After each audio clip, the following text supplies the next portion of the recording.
ത്യാഗനിർഭരമായ തൊഴിലാളി പോരാട്ടങ്ങളുടെ മുൻനിരയിലായിരുന്നു M Lawrence.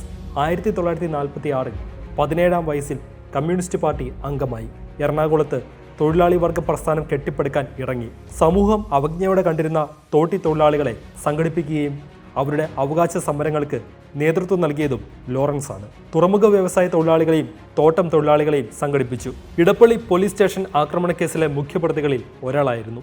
1950-ൽ arrest ചെയ്യപ്പെട്ട് കൊടിയ മർദ്ദനത്തിന് ഇരയായി. 22 മാസം ജയിലിൽ.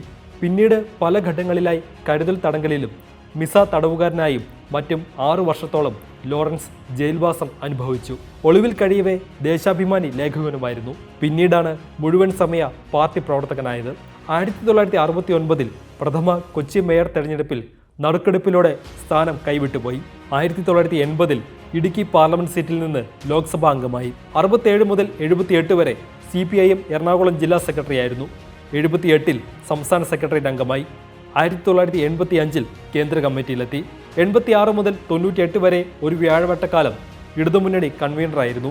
98 മുതൽ 2013 വരെ CITU സംസ്ഥാന ജനറൽ സെക്രട്ടറിയും ദേശീയ വൈസ് പ്രസിഡന്റുമായിരുന്നു. സാധാരണക്കാരുടെയും തൊഴിലാളികളുടെയും ഉന്നമനത്തിനായി ജീവിതം സമർപ്പിച്ച വിപ്ലവകാരിയാണ് 95-ാം വയസ്സിൽ വിടവാങ്ങിയിരിക്കുന്നത്.